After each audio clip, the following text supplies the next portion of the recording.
Hello. What's going on, Marcus? So I'm messing around with my first 4K live stream, and I'm kind of making sure everything's going to go rolling smooth. First of all, my name is John Ryan, Coffee Talking Tech, if you're just stopping in here. Today, I let the wild dogs run loose. If they come into the stream, they come into the stream. And I'm just checking to see how glitchy this gets, because I only have 35 megabytes per second upload streams, and I am working out to see if I can even stream at 4K. So whether or not this comes through or not, we will see. Hey, Christopher, how you doing? From Woodstock, Ontario.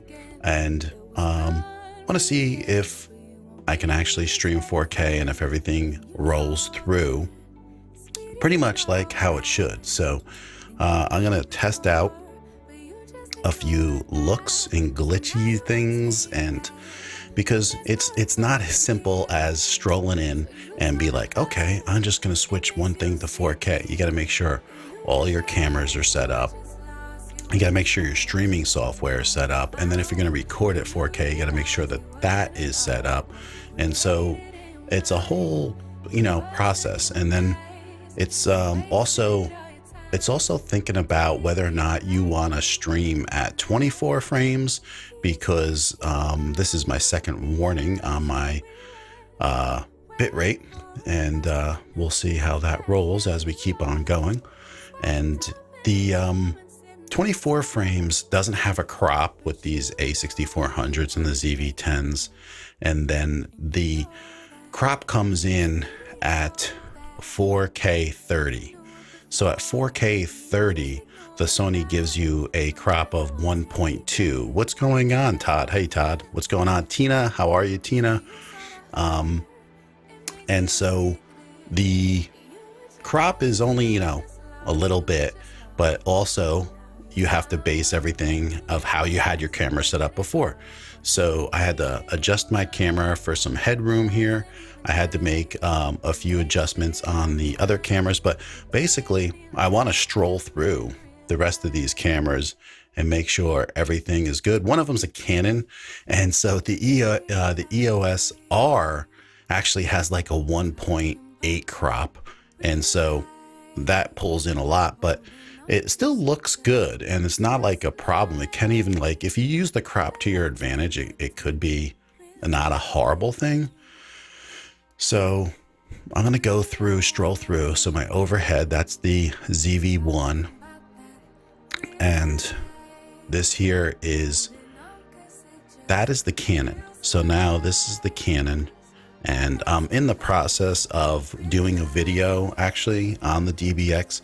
And so I'm working this out and making sure everything's set up right.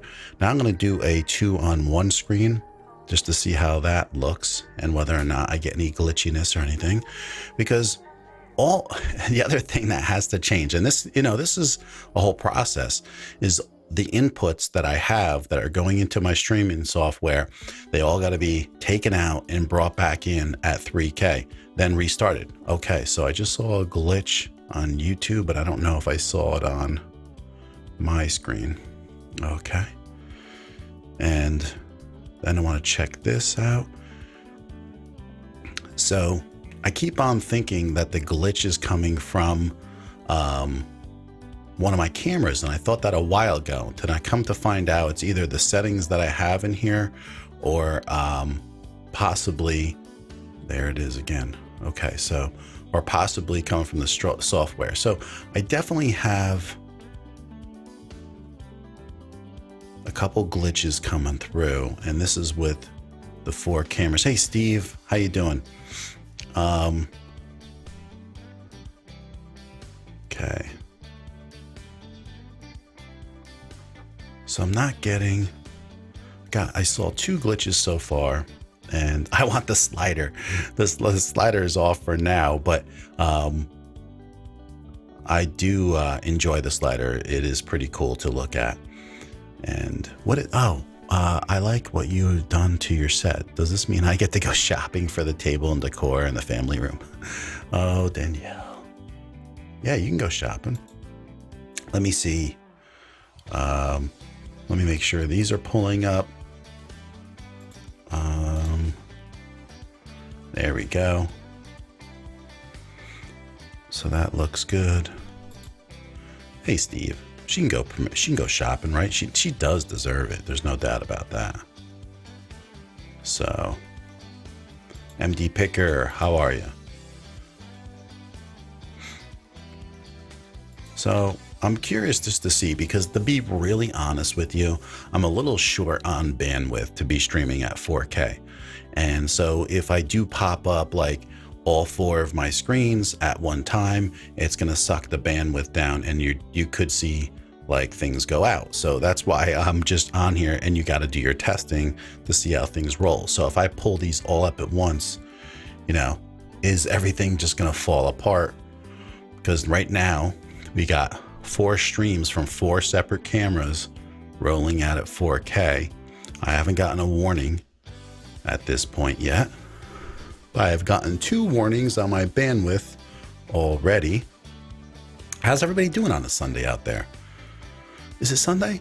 No, it's not. It's Monday. We have off. And okay, there's my warning. Stream current bitrate is slower than the recommended. Okay, so we are struggling right now with bitrate. So now I'm going to switch back to 1 and see if that goes away. Because right now I have the 4 inputs coming into my software, but only 1 going out. So that should be able to make that adjustment on that. And the other thing is here is when you set up your stream in YouTube, you could set it up so you have a variable bitrate. And so your stream YouTube will kind of adjust for it if you're slowing down a bit.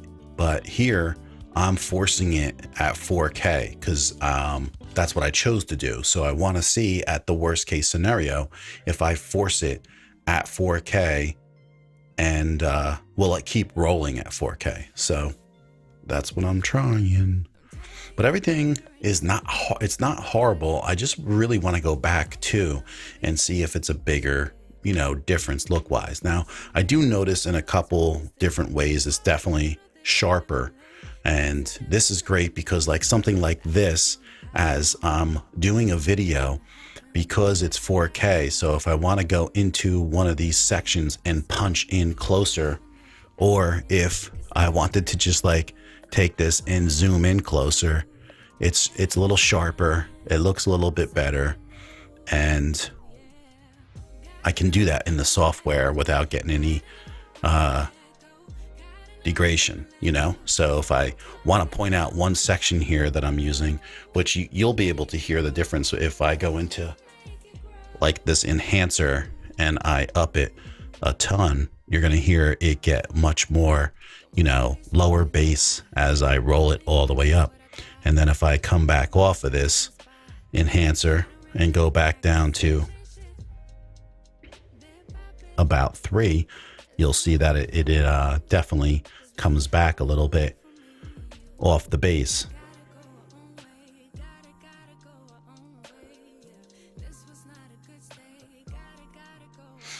So, and you can hear the change in that. And the same with the clarity, you'll hear this high end. This high end, if I really tweak it all the way up, I can even hear it in my ears. It just gets really, the high end gets really clear, and it almost sounds like over processed. So, which it probably is. So I'll pull this back to about 4-ish and roll right there. And you can see I got a little bit of compression. Every time these lights turn on, you're getting a bit of compression here. And, but everything looks good. It's rolling pretty good. I don't know. I mean, does this look, you know, I mean, not everybody, hardly anybody's got a 4K, true 4K, you know, screens at their house, and a lot of people's phones. But the thing is, you know, the picture's so small on the phones, does it really make a difference at all? So the only thing is I could see this like streaming. Okay, if I can't stream at 4K, it's not a big deal. But if you want to do your videos at 4K, it can make a little difference because, like I said, when you go to punch in on anything, it's going to look just as sharp as it did if it was, you know, not punched in, right? So you're not getting the pixelation of the video. So it's a possibility that I may want to do this a bit. And plus it's good testing and you know, just capability wise. A lot of people don't even know that the Sonys, you know, have a crop. They don't even realize that a lot of times. I don't hear many people ever bring it up. I mean, so, you know, because at 24 frames, it doesn't have a crop, but I know a lot of people don't stream at 24. I know, you know, a lot of people do, but just as many will want to stream at, you know, 30 frames. And so the 24 supposedly will be a much clearer image. Not much clearer, maybe just a tiny, because that is the oversampled 6K that you get from Sony, and they bring it down to 4K. And then at 30 frames, they're just giving you the 4K straight out. So what I want to do is actually see if the rolling shutter is any better at 30 versus 23. I haven't seen many people even compare that. But that looks good on the overhead. What am I getting here? Is this? No. What is that? What is that? Oh, it's this? Dang. I must have hit that then for that to be getting that. Huh. That's weird. I didn't even know that was there. Must have been a adjustment. Oh, when I want 4K. No, this doesn't crop in. Oh, maybe I'm used to zooming in a little bit. That's what it is, right? So is it because I go in? Well, usually, no. All right. We're always messing with stuff, so want to make sure. No, we'll see how this looks and rolls. I'm just gonna do this little test stream, go back, take a look, see if anything else needs to be changed. Things like that. So I haven't seen another glitch come in. I haven't gotten another warning. This is pretty good.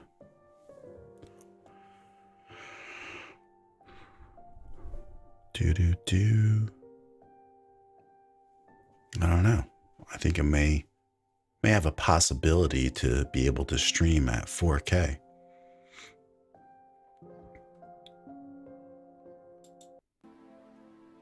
This is all chill music.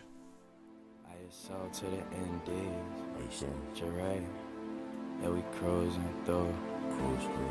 In that 97 Cutlass, strolling through the air. Bass booming, it's a party inside the slab. It's whatever, baby, you could put it on the tab. Blessings in the wind, shall I see it, then I grab. Ay. Probably with the set, making bangers. Spare time, we be ride swingers. Pushing on them gears, Out here, and we swinging. Watch for the scanners, watch for the scammers. We be setting standards, Only going forward, ain't no going backwards. Anytime we in the booth, it's a fire hazard. Some datings on it, now they hating on it. Supreme clientele, they was waiting on it. I haven't had a problem. Like I say, a couple glitches. I got a need for speed, I'm a Florida on them. Gran Turismo, running game on them. I definitely have that little something going on when I bring in all four. So I'm just going to bring in actually two now. I'll bring in the front and the side and see if I get a warning on the bandwidth. Watch for the scanners, watch for the scammers. We be setting standards, Only going forward, they no going back. I got a lot going on with this audio too, so I got this mic is going into the DBX and then it goes into the Wave XLR. And it's funny because I got a VST running my noise reduction, and then all the other processing's being done by the DBX. So I haven't gotten a warning yet at all. Got the butters on the feet, we from New York. They can feel it in our body, know we too pure. We was too mature, way before 24. I got kicks up in my I know if I pop it over to all four, that's when I'll probably pick up a warning. And then it's like, I'm going to take a look at the differences and the sharpness and whether or not it's that big of a deal at this point to even bother streaming in 4K. I always wanted to try it, so this will give me a chance because, and plus it's like diving into the Sony menu system, I just want to get it all down. So, you know, there's certain things at 4K that you have to have set. So you have your eye focus. And so if you have certain things on, the eye focus won't work. And so you got to make sure that the proper things are off, and then you can stream at 4K with having the focus right on your eye. Yep, that's still a lingering dry cough from you know what. And side view is looking pretty good. And another thing, oh, there we go. Okay, I got a warning here. The other thing is if I have this light in the background with that lens, and I know like Sony does it a lot, has like a little bit more of an issue than some others with the focus breathing. Which means is when they say it's like focus breathing, and you can see like it's just almost look like it's trying to get focused a little bit, and it shimmers back and forth with the lighting. So that's called focus breathing. And so if I have the light over here like this and it's just really coming at me like this, I took autofocus off and just put manual focus on. So that way I didn't have to worry about that. I mean, it's not a big deal. If I focus on myself here or my hand, get it in focus, adjust it. It's just a side view. All right. So we'll bring it back to the front view. And then I'm going to jump back into 4. Melanie, how you doing? How's the mix create? I watched your video and I saw you're having the, right? You're burping that baby and you had a little bit of glitchiness. Are you smoothing it out? Are things getting a little better? Because we know what really excites me about that whole, the beacon mix create is that you can use like say a M2 or an M4, any kind of audio interface, like, you know, that you have, and you could have 4 different inputs and then just use that to switch and route that music. Because Lord knows every single week on that StreamYard forum, I see people having so much of a difficult time with routing their software or their videos or anything that they're trying to do. And I try to tell them that, like, if you had this, the wavelength system or that beacon mix create, it'd be like so easy to be able to route. And then people, like, they love to jump in and say, well, the Rodecaster can do that. No, it can't do it always. I've constantly, why do you think you're having a problem with your Rodecaster when you have to do things like that? Because it would be any mixer. They all mix out at a 1 and 2 output. And then when you have noise cancellation on and mix minus and things, it just shuts things down and runs your mic. And so I've had it work perfectly great one day, and then some other day I have to have noise cancellation on, and I can't even get the USB desktop audio to get out the StreamYard. So it's always a little bit different than what people think until you're actually got your hands on something and are using it. I know that. So yeah, still trying to figure out why sometimes it doesn't love my XLR. So you're saying that if you just, now here's the thing, I know you have all the, you know, the different types of things that are out there, and I think you might have had the Go XLR, and you did have the Wavelink. So if you have all those softwares on with this one too, I wonder if it's just like a little conflict going on, because every now and then I do get a little conflict going on with my Motu that I never had before. And it all has to do with buffering. So it's just kind of weird. So, but that like, those kind of things can always be improved, but with a firmware update, hopefully. But it doesn't love your XLR. I mean, my God, that's the whole reason why I want that thing, so I can use my XLR mics and the audio interface and just pull it in. So we'll see. Yo, what's going on, Darren? How you doing? How's it going? All right, so far, I get no warnings when it comes to pulling it in. I just did have a warning, didn't I? Okay. Hey, what's going on, Ken? How are you? I'm messing around. Hey, Sonny, how are you? How's it going? So I'm messing around, 4K stream. Want to see how bad my internet is, because I only have 35 meg upstream, and whether or not I can handle it. So every time I go double picture or 4, so I'm gonna do this now. Well, I'll switch to, let me see here, check my warnings. Here's all 4 coming on at 4K, and we'll see how long it takes to get another warning. But the thing is, it keeps trucking, and I just want to go back and see how bad it is as far as the picture, because I'm forcing YouTube, like I said, to stay at 4K. So I don't have a variable bit rate key in YouTube, which you can do, right? So you have that little flexibility. You can pull back if you want it, but we'll see how it rolls.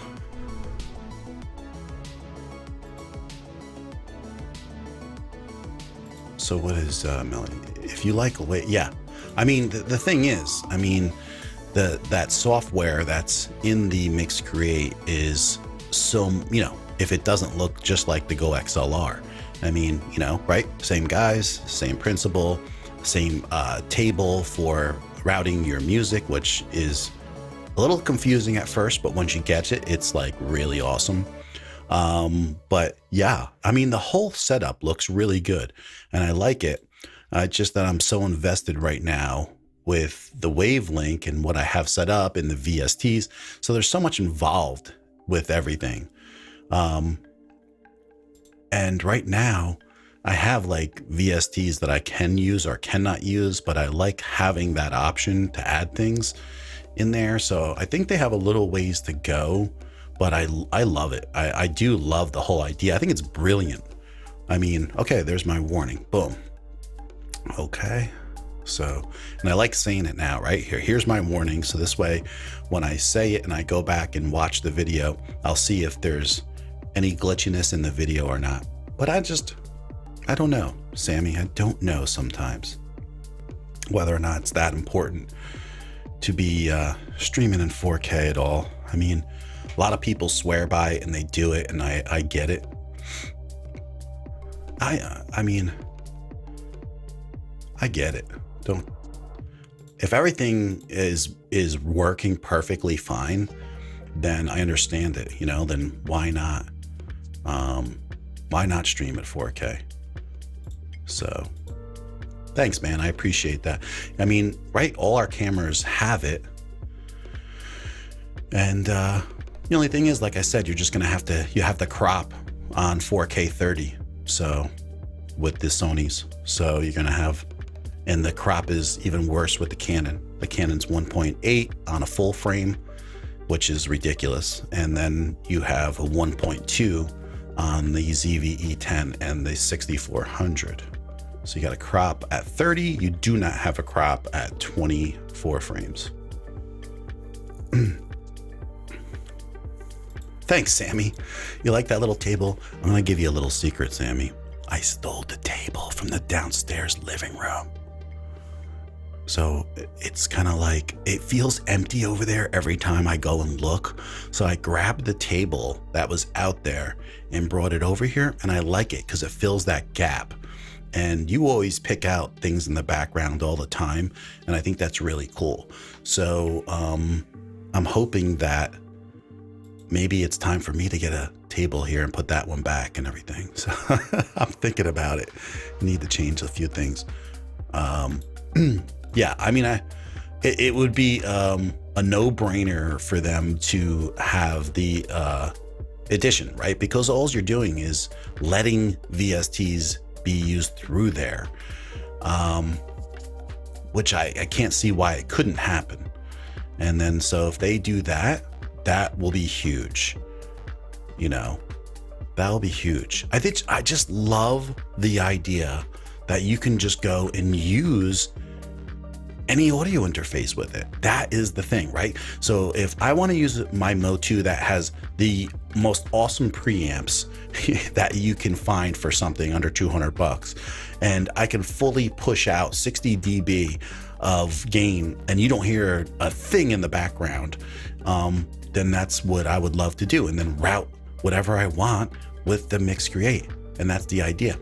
And then if you had like other things, you know, added, then you could just do that.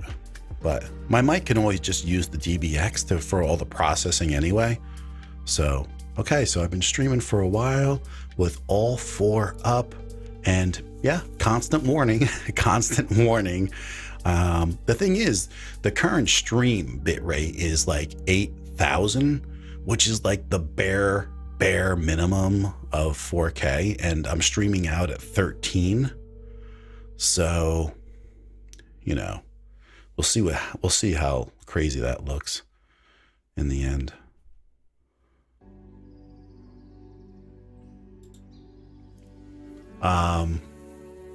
Hey, Arkansas living, how you doing? So he's saying that 75% of the time I'm on my phone watching 480, right? And that's the whole point. If I look at my demographics, it's basically 90% of people, or it's even higher. About 97% of people don't watch 4K. So, you know, the only thing that it really is cool is if you have these videos in 4K later on, they could be definitely useful, because say 5 years from now, when a lot more people will probably be using 4K, and then you still have, you know, that to be used, you know, I don't know.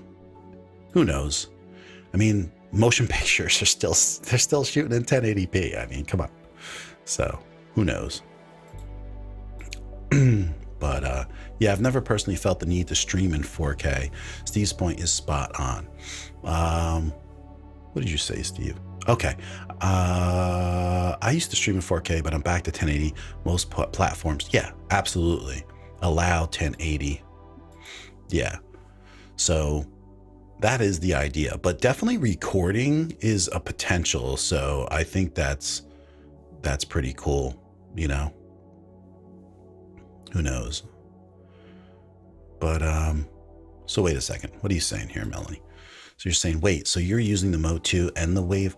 So here's the thing, what you can do, right? If you think about your routing, and I can actually route my loop back track, okay, from my Mo2, okay? The Scarlett 2i2 doesn't have a loop back track, so you can't do that in that 2i2, but the Mo2 has a loop back track. I can take that loop back track and then bring it in as an input on the Wave XLR, and then I've been using that for my overhead mic.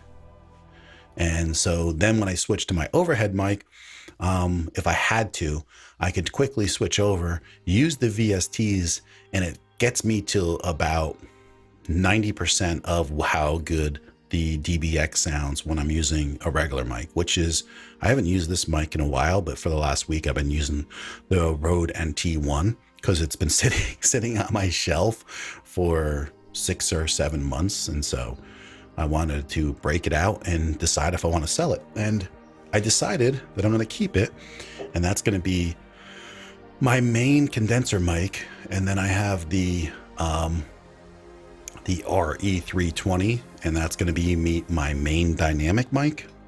And I'm going to sell my AKG 120, and I'm going to sell some wireless mics that I had, and I might sell my Holly,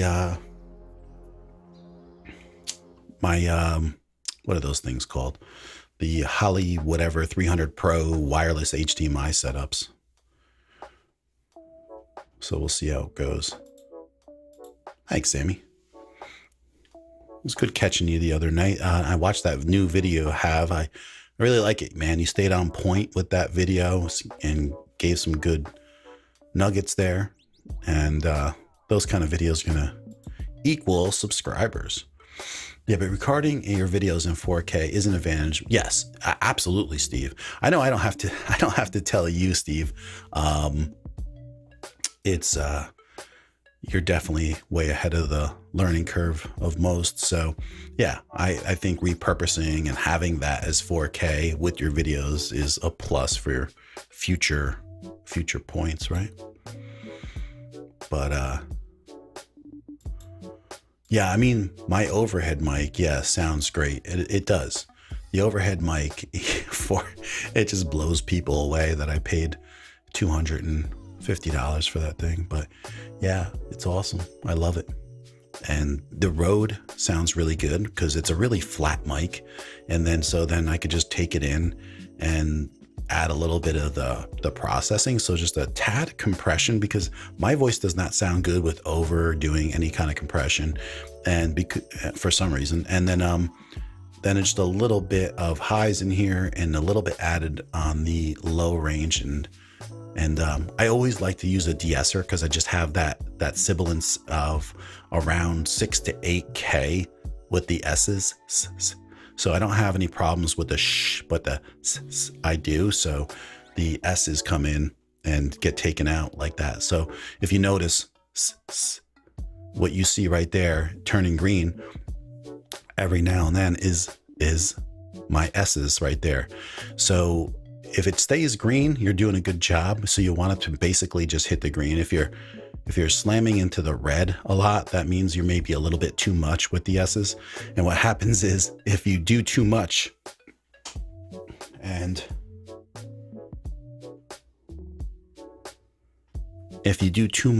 with this, then I'll crank it all the way up and it sounds like my front teeth are missing.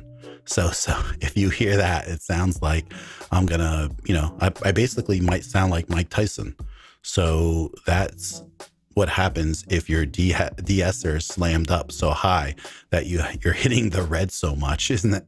It's weird, right? So yeah, I pull that back, and I think around 3 or so is pretty good for me. So that should be pretty close to where I was. Take it down. Take it down one more notch, and that's pretty darn close to where it was.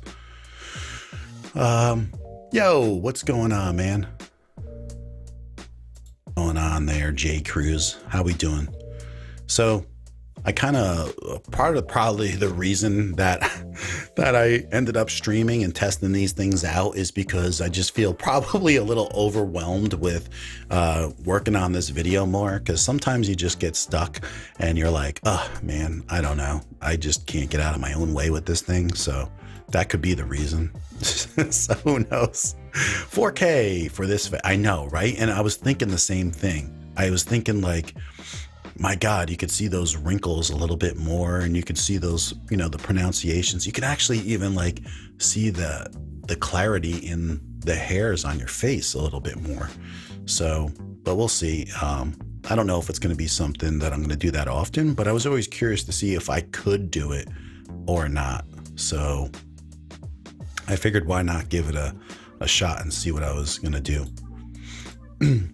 Yeah, I was thinking about getting a rack mounted mixer, working with the ATEM rack. So the funny thing is though, Sammy, is that, believe it or not, this rack that I have that's right here that I have this screwed in, it's really meant for this bottom plate to be screwed onto the wall. And then it gets wall mounted, and then you put patch panels on there, and it was at work. And so I nabbed it and I figured, hey, what the heck? I could throw my 2U channel strip in there. And then if I wanted to, I could fit 2 more, you know, in there. So that's what I did. I just nabbed it and threw it on my desk, and it works really well for that. So I can't complain. Hey, Jim, how you doing? Yeah, you don't want to sound like Cindy Brady, right? So yeah, that's the whole reason for the de-esser, though. It does take the edge off of those S's, which are definitely prevalent for me. Thanks, man. I appreciate that. We're going to get out there for sure. And your setup is awesome. Don't get me wrong, but if someone is just streaming and talking, I'm just listening with my phone in my pocket usually. Yeah. Oh, yeah. That's what a ton of people do. I mean, I do it.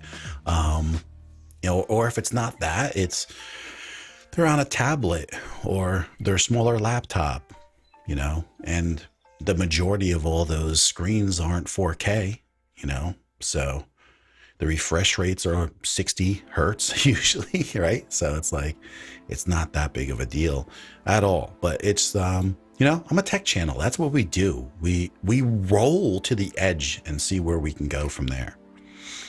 That's what, you know, that's what tech is all about. All right, well, I think what are we on here? We got a long enough stream. Yeah, about 36 minutes. We did pretty good. Could be good enough.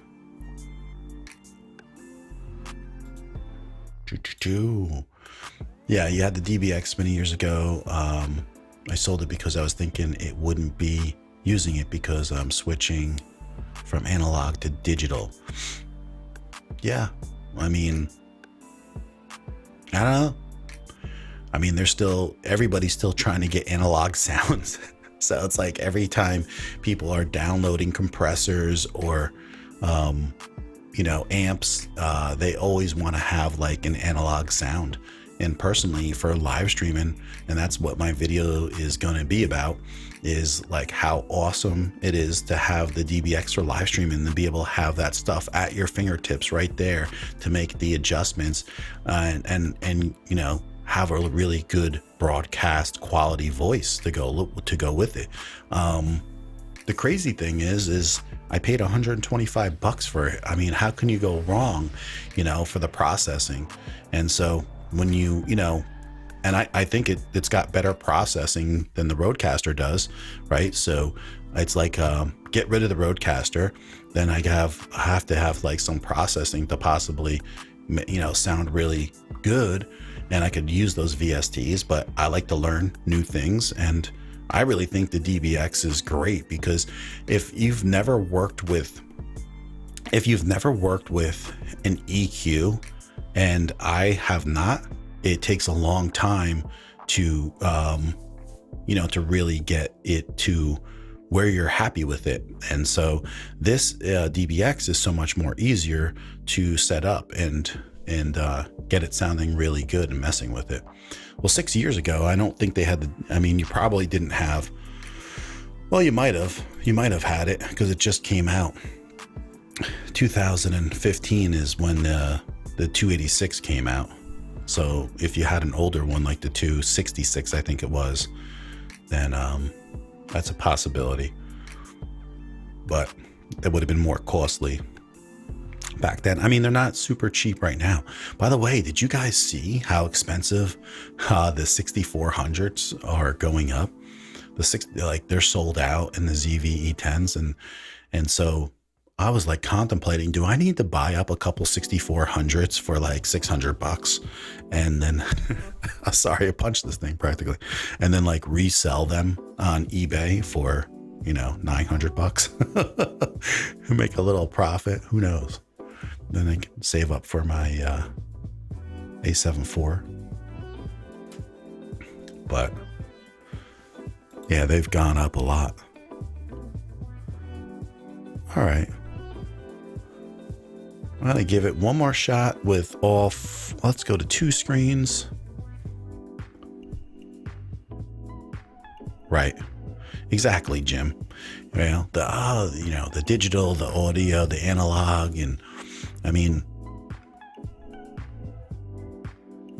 a lot of times like people take a digital signal so far, right? Just because they need the data to transfer, and then they'll go with a digital signal all the way, and then they switch over to analog.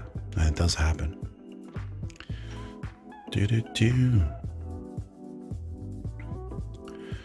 So this is the dual screen. I have not gotten a warning yet. We'll see what happens in a minute. We'll see if we get that little warning. Yeah, the chip shortages, but I'll tell you what. There it is. There's my stream warning right now. And it's the lowest it's been, actually, the bit rate, 74-ish. Okay. And so here's the thing. There's so many people that are stealing the video cards out of full systems that they're just like buying a system and then they're just throwing it away practically. And these systems are sitting on the sidelines and they're just selling them cheap. I mean, for $550, there's some pretty amazing systems missing video cards. Okay, so go pick up a 1060, 3 or 6 gig video card, throw one of those in, and for $200, and then you got an amazing system for $750, and then eventually upgrade to the newest encoders to, with your video card. But you don't have to do it overnight. Who knows? Hey, thanks for stopping in, man. Thanks for checking the stream out. I appreciate that. Activate LA. So I'm testing my my internet speed because I only have 35 meg up, okay, and I have 300 plus down. And so if I test at 4K and see how things roll, plus my whole system, right? So I just want to make sure that my streaming software, the cameras are all set up. And so I had to restart some of my inputs in my streaming software. They were glitchy, so I had to X them off instead of just making the changes and bring all the cameras in at 4K.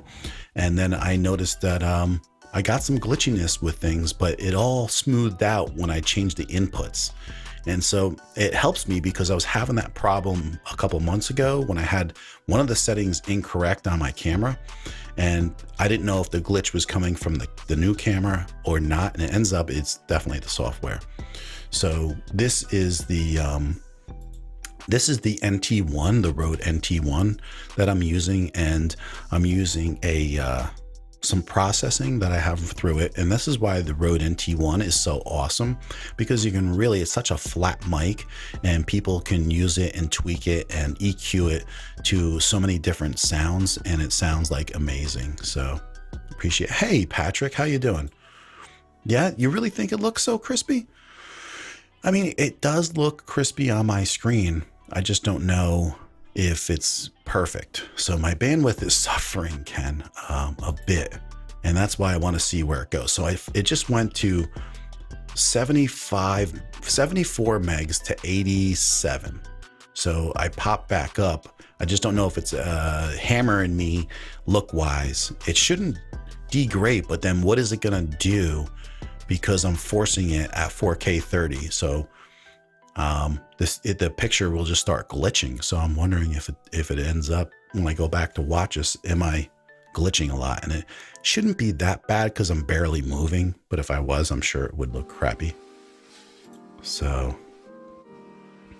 yeah, dude, you're so lucky. I mean, so many people have that and I just don't. I don't have that capability around me, but I did see them rolling fiber down my street a couple of weeks ago. So, and the thing is, I can get 1,000 down. It's always easy to get the down, but I can't get the up here. And it's like, I know that if I go and ask them just for me, what's it going to cost to have 100 up?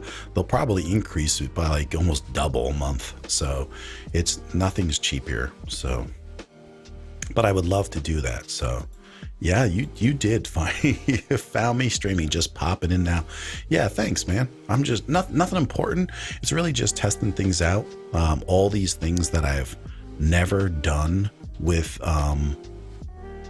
mostly my cameras, and getting to know my Sonys, because I have 3 Sonys now, and I'm gonna pop up. I'm gonna see how much they hammer me. Let me see. What are you saying here, Patrick? Because this will be good. Okay, you always look crispy. Honestly, I don't have a 4K monitor, but it looks smooth. So even better than average, right? Because here's the thing, in the Sonys, I mean, I don't know if you guys realize this, but the Sony's 1080p is a little soft.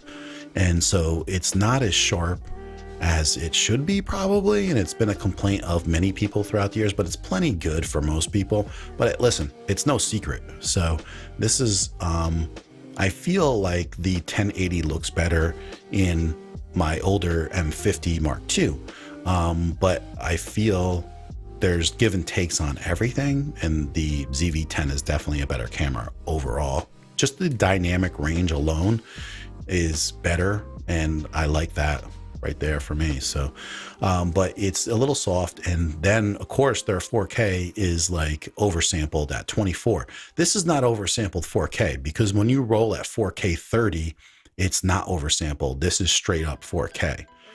It's only oversampled at 4K 24 frames, if you didn't know that. But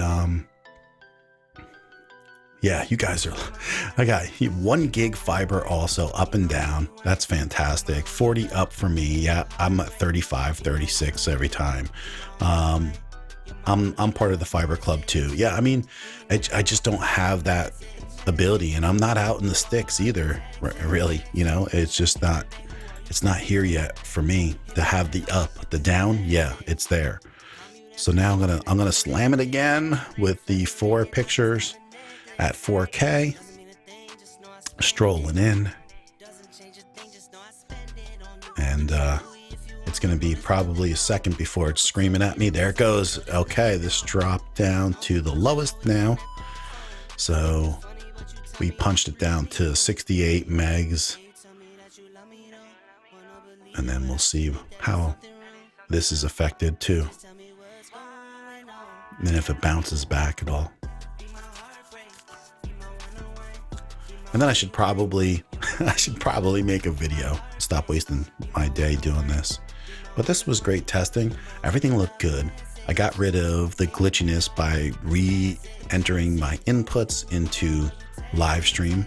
And then I always wonder too, because I do have like 2 30-foot fiber HDMIs, and they're both rated for 4K.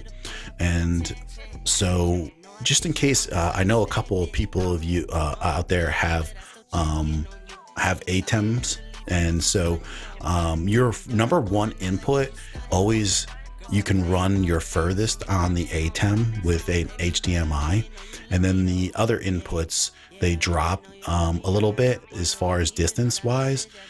But if you get away from copper and then you get a fiber HDMI cord, which are not that expensive at all, and then you can run 33 feet, 50 feet with those and not have to worry about going like with converters and SDI.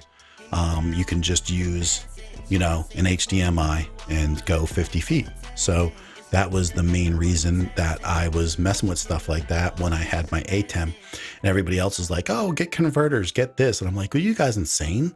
Like, that's all you're talking. You guys are talking like hundreds of dollars, and I'm going out and spending, $33. So yeah, I don't know. It's like everybody always wants to sell you something that is a little bit overdone, because, the thing is, these people that are using this stuff and they're getting SDI converters, whatever, they're running like 200-300 feet. Okay. And that makes sense. But you can definitely with fiber run a 50 foot. You might be able to even run 100. Who knows? I have never tried it. So yeah, no problem, man. I'm just doing my thing. I mean, I'm just going to run this test up for a bit. I'm going to go back, check it out. And I appreciate you guys let me know how things roll. Just wondering, is the Mode 2 and the Wave XLR both running at the same time? So I just was actually messing with the input, but I mean, that's what I was doing for a couple days now. I actually am working on something, but what I was doing is I was turning on my Mode 2, and then I was adding an input, and I was connecting it, my loopback mix from the Mode 2 back into an input on the Wavelink, right? So then I can add a mic right from there, and I have to mute the headphones, otherwise I'll get double audio. And so I don't even hear the audio coming back. I just make sure that it does, and I make sure that it sounds good.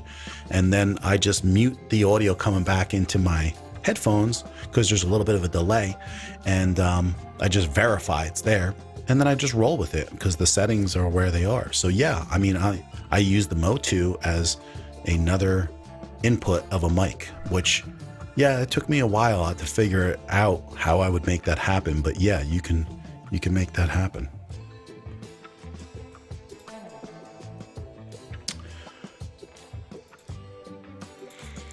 I was able to run camera audio 200 feet with Ethernet.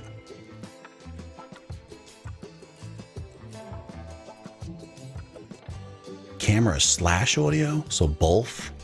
I know you can't run a lot of things on 200 feet with an Ethernet, but you were using converters with boosters? I mean, you can run PoEs, you can do a lot of different things. It just depends how you put the system together. I mean, if you're running Ethernet, you're running converters.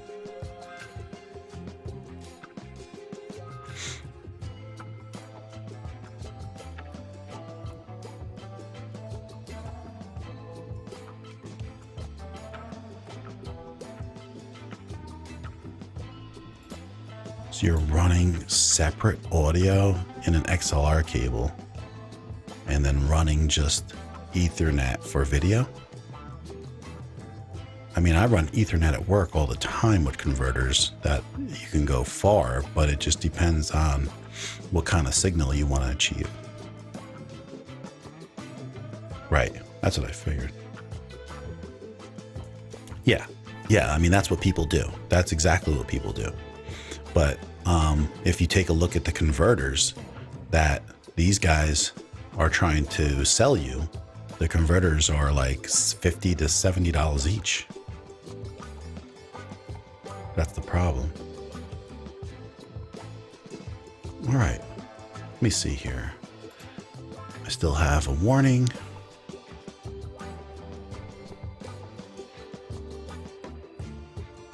All right, I think we're good. I think we're good for today. Yeah, that's what I figured.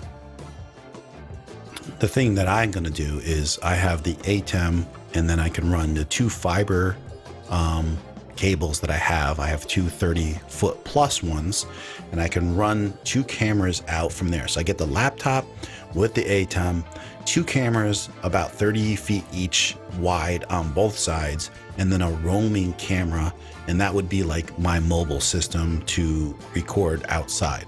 And then listen, and if you didn't have the Hollyland 300 Pro stuff, you know, you can use like Video Ninja with a phone. I mean, I've proven that because I've done a live stream where I walked down the street with it, and the live is still going for Christmas. So, I mean, that was pretty awesome. But you know, you're not going to have the super quality of the Hollyland. But I'm thinking about definitely, I think I might sell that Hollyland stream, that 300 Pro. I love it to death, and the whole thought of it just makes me want to always keep things like that, but I just probably won't use it as much as I should. But who knows, maybe I'll get a little fire underneath me and start using it. Hey David,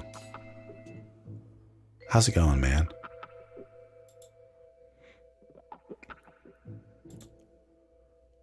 So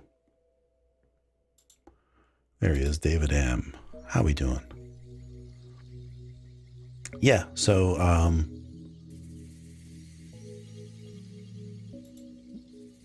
I think this worked out pretty good. A lot of cable to reel up and down when you're done using it. Yeah, I mean, it is, but I mean, guys are doing that in pro situations, right? Because that's what you have to do. So, and then you can use the Ethernet up to 318 feet. That's the rating for Cat 5e to run the speed that it does. And then you'll get drop offs after that with what speed and connectivity. Yeah, I hope you're doing good, bro. The dentist. Yeah, my son had a little doctor visit today too. And today was a good day to do it. A lot of people are off work and just made it a little bit easy. But I gotta work on this video. I just don't, it's so hard for me sometimes. I've done a lot of things. The thumbnail's done. I did a couple things that I needed to do. I just, I'm not so good at sitting in front of the camera and not just flying by the seat of my pants. I mean, I'm good at doing that, right? I can come on here, I could talk. I don't have a loss for words or what we're talking about, but I get right in front of that camera. It just proves to me that I just have to work on my scripting. Or it's just like a lot of times I always feel, and everyone does this, you feel like you got to give all this technical information, and it's not always about that. It could be a lot of different things. So I have to I really want to get across of pretty much why the DBX is such a great thing to have for live streaming. So that's my idea that I want to get into today. And we'll see. We'll see where I get with it. I should probably go shave and make myself look good for the video. And then maybe this video, I'll actually film it in 4K for the first time instead of upscaling my 1080 to YouTube, because that's what I usually do. And seeing how it looks and compare it. But I think we're pretty good overall.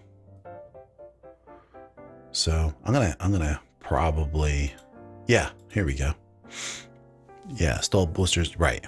Yep, exactly. Because that's, I mean, I built data banks for years and years, and so someone was having this argument with me the other day about, even I was trying to tell them that even like the stock exchange and the biggest banks, that everything's copper in that data center itself, and then the whole backbone is fiber. Like everyone's saying everything's fiber. No, it's not all fiber. And so, because some of these crazy people who they just drive me nuts sometimes. They're like, oh, I'm having trouble with my my computer, on StreamYard or this or that. And they're like, oh, I changed my Cat 5 to Cat 7 and now it runs so much better. I'm like, no. Like it just cracks me up. Like, I don't know who they hear this information from and they think that that's like really working. It's not. It means that you probably had a bad cat, patch cord, if anything. But if your connector in the wall is not rated for Cat 7 and neither is the wiring in your house, then the Cat 7 patch cord that you overpaid for is doing nothing for you. So it just cracks me up because no one's installing and building houses with Cat 7. So I'm just telling you, it's not happening. So, and Cat 5e is rated for, for gig. So I don't think people realize that. So yeah, I know. Editing is not bad. I don't mind it. I kind of enjoy it because I like to get better at it too. But it's just to sit down, and maybe you can relate to this, is a lot of times while I'm just chilling and I am winging it, my mind races to 10 different things I want to say. And then I lose track of a couple things. So I need to reel this in and get more stuff on paper. And then basically a couple bullet points and just not overdo it and get my point across about the information. And because people can mess with things themselves. Then they could first, if I can just give them the choice, then they can decide if they want to mess with it. And then you can see other people's videos, and they, you know, you're not just usually looking at one, you'll look at 10. For instance, I've been looking at the Sony 18 to 105 f4 lens. I must have watched about 18 videos on it, and basically everyone says it's not too sharp, you know, so it's, you know, especially on the edges, but it's sharp enough. And so that's a hard thing to swallow sometimes, because what's sharp enough for somebody might not be sharp enough for other people.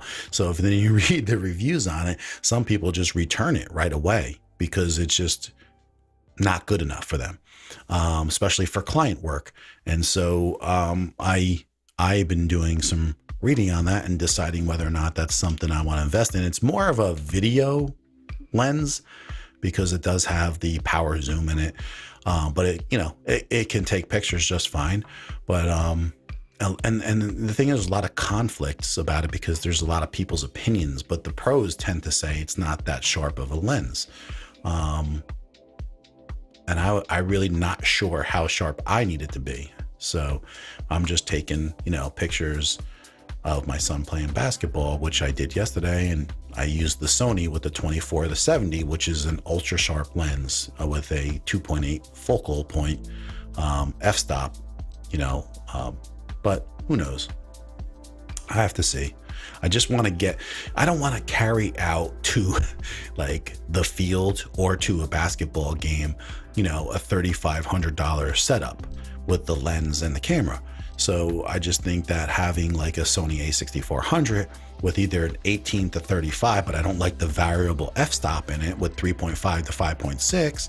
So I thought maybe I would get the, you know, 18 to 105 with the f4. So we'll see. You know, f4 is plenty good for indoor lighting, because with the Sony cameras, the good thing is that if you have to bump it up, the ISO to 500 or 800, it's not killing you. You know, just make sure if you're filming at the highest quality though, so this way if you do have to bump in, it's not going to degrade it even more. Because I mean, unless you start, you know, rolling in heavy, you're definitely going to be a little bit grainier. So yeah, I could, you know, I could do that. You know, I could do that. I could do that. Here's the thing though. Here's the other thing, right? It's a $650 lens that I could pick up for $350. So I just don't feel like I could lose at $350 because I know I'll be able to sell it for the same price again. And I don't own anything, and there's nothing really that much better. People will be like, oh, go get the Tamron, you know, 17 to 70. Okay, yeah, it's a way better lens, and it's the only lens that's out there that has any kind of built-in stabilization besides that, those two other ones that Sony makes. And here's the major problem with that lens is, for some reason there's an issue, because that particular lens, right, when you zoom in and out, the front comes out of the lens and extends a little bit, and the 105 doesn't, by the way, the Sony, but the Tamron does. And for some crazy reason, it sucks in and out dust in between the camera, the camera lens. So numerous people have like zoomed out and then pulled back in, and then all of a sudden they have dust inside their lens, and then Tamron replaces it and sends them another one. Okay, but then the same thing happens. So you know what happens? You sell it. You sell it. So it's a great lens, that Tamron. It's a 2.8. It's the only lens that has stabilization, and it's sharper. It's not super sharp. You're gonna have to stop it down to f4 to get it sharp at 70 mil. And so then if I'm going to have that same problem too, then why not just go and get the 105 and just eat it? You know, like if that's the best that you can possibly have at that point, I might just have to eat it, you know, because there really isn't too many choices with lenses in that range from Sony. It's crazy. But we'll see. And then it's like, if you go full frame, it's different because that 105 is even sharper on the full frame. But it's just, and here's the thing, like you can use it in its perfect, you know, capabilities, which is after 40 mil, it gets sharper. So if you're not taking anything from the 18 up to 40, and then you're around 40 at f 5.6, it's a pretty sharp lens, right? And then it's pretty sharp all the way up to about 80 or 90. And then the last 15 mil is not too sharp. So here's the thing, use it within the ranges that it works best.